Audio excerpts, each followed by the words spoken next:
안녕하세요, 여러분. 오늘은 30대라면 꼭 들어야 할 이야기, 지금부터 시작해야 하는 재테크 전략에 대해 나눠보려고 합니다. 많은 분들이 이렇게 말하죠. 아직 30대인데 돈은 천천히 모아도 되지 않을까요? 하지만 현실은 다릅니다. 30대는 그저 청춘의 시기가 아닙니다. 인생의 굵직한 결정들이 몰려있는 골든타임, 그리고 경제적 독립을 완성해 나가는 가장 중요한 시기입니다. 직장 생활에 적응하고 첫 월급으로 부모님 선물도 사고 슬슬 결혼을 생각하거나 전세 계약서에 처음 도장을 찍는 나이. 누구는 벌써 아이를 키우기 시작했고 누구는 대출 이자에 숨이 막히기 시작했을지도 모르죠. 이 시기에 재테크를 제대로 하지 않으면 앞으로 10년이 달라집니다. 자, 그럼 지금부터 30대가 반드시 실천해야 할 5가지 재테크 전략을 하나씩 차근차근 말씀드릴게요. 첫 번째, 명확한 재무 목표 설정과 예산 관리입니다. 재테크는 계획 없이 절대 성공할 수 없습니다. 목표 없이 돈을 모으는 건 지도 없이 여행을 떠나는 것과 같아요. 그래서 목표를 단기, 중기, 장기로 나눠 설정해보세요. 예를 들어 단기 목표는 비상금 마련, 여행 자금, 가전제품 구입처럼 12년 안에 이뤄야 할 것들. 중기 목표는 자동차 구입, 결혼 자금, 전셋집 계약금 등 35년 이내에 필요한 자금이고요. 장기 목표는 내 집 마련, 자녀 교육비, 은퇴 자금처럼 10년 이상을 바라보는 준비입니다. 목표를 세웠다면 이제 얼마를 모아야 하지? 라는 질문을 하게 되겠죠?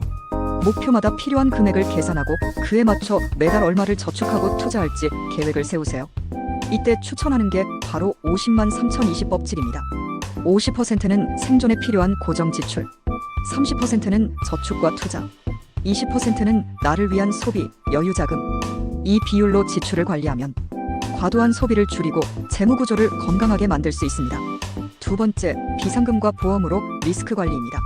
30대는 생각보다 인생의 변수가 많은 시기입니다. 갑작스런 실직, 사고, 질병 같은 일이 언제 어떻게 닥쳐올지 모르죠. 그래서 꼭 필요한 게 비상금과 보험입니다. 비상금은 최소한 36개월치 생활비를 준비하세요. 생활비 200만 원이면 최소 600만 원에서 1200만 원 정도는 언제든 꺼낼 수 있는 통장에 보관해 두셔야 합니다. 어디에 넣어야 하냐고요? 출금이 자유로운 CMA 계좌나 고금리 자유적금 상품이 좋습니다. 자동이체로 매달 일정 금액을 쌓는 것도 꿀팁이죠. 그리고 보험. 아플 땐 병원 가면 되지라는 생각, 이젠 위험합니다.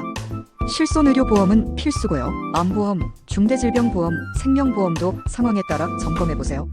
특히 부모님이 해당 질병력이 있다면 미리미리 대비하는 게 좋습니다. 그리고 보험료는 나이 들수록 올라가죠. 지금 가입하면 같은 보장에 더 저렴하게 가입할 수 있어요. 세 번째, 투자를 시작해서 자산을 증식하는 일입니다. 30대가 저축만 하다 보면 은행에 맡겨두기만 했는데 왜 돈이 줄어있지? 이런 경험 하게 됩니다. 그건 물가가 오르기 때문이에요. 은행 이자가 물가 상승률을 따라가지 못하니까 실질 자산은 오히려 줄어드는 겁니다. 그래서 반드시 투자를 시작해야 해요. 단, 무작정 뛰어들면 안 됩니다. 장기적, 분산적, 계획적인 투자가 핵심이죠. 가장 먼저 시작하기 좋은 건 ETF입니다. ETF는 여러 주식을 한꺼번에 묶은 상품이라 위험은 분산되고 수익은 안정적이에요. 미국 S&P 500, 나스닥 ETF, 금, 달러 ETF 등 해외 ETF까지 다양하게 포트폴리오를 구성해보세요. 다음은 적립식 펀드. 매달 정해진 금액을 투자해서 시장 타이밍에 크게 신경 쓰지 않고 꾸준히 자산을 모을 수 있는 방식입니다. 특히 인덱스 펀드는 장기적으로 시장 평균 수익률을 따라가기 때문에 안정성과 수익성 모두를 잡을 수 있죠. 투자할 때는 항상 기억하세요. 모든 자산을 한 곳에 몰아넣지 말 것. 주식, 채권, 예금, 부동산 등 다양하게 분산 투자하는 습관, 이게 결국 리스크를 이겨냅니다. 네 번째, 내 집 마련과 부동산 투자입니다. 30대가 내 집을 마련한다는 건 듣기만 해도 부담스럽죠. 하지만 지금부터 준비하지 않으면 5년 후엔 더 어려워질 수 있어요. 우선 청약 통장부터 확인해보세요. 신혼부부, 생애 최초, 청년 특별 공급 등 30대에게 유리한 조건들이 많습니다. 아직 결혼 전이라면 지금부터라도 청약 가점 쌓기 시작하세요. 무주택 기간, 부양가족 수, 납입 횟수 등 하나하나가 당첨을 결정짓는 요소입니다. 그리고 대출도 무조건 피하는 게 아니라 내 소득과 상환 능력 안에서 활용하는 것이 중요해요. LTV, DSR 규제를 체크하고 무리하지 않는 선에서 대출 활용도 고려하세요. 직접 부동산을 사기 부담스럽다면 리츠REITS라는 간접 투자 방법도 있어요. 쉽게 말해 부동산 펀드 같은 건데 소액으로도 부동산 투자 수익을 나눠받을 수 있는 구조입니다. 마지막 5번째, 은퇴를 위한 장기 저축 준비입니다. 30대인데 은퇴를 왜 지금 걱정해요? 이 말 정말 많이 듣습니다. 하지만 여러분, 복리는 시간이 만들어내는 기적입니다. 조금씩 오래 넣은 돈이 훨씬 빠르고 크게 불어납니다. 그 시작은 연금저축펀드와 IRP 개인형 퇴직연금. 둘 다 세액공제 혜택이 있어 세금도 줄이고 자산도 불릴 수 있는 대표적인 장기 투자 상품이에요. 연말정산할 때 납입금액의 최대 16.5% 세금 환급도 가능하니 절세 효과까지 챙겨갈 수 있죠. 그리고 국민연금 추가납입도 고려해보세요.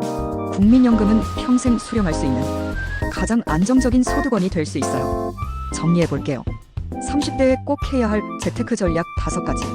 명확한 목표 설정과 예산관리, 비상금과 보험으로 리스크 대비, 투자 시작으로 자산 증식, 내 집 마련과 부동산 투자, 은퇴 대비 장기 저축 준비.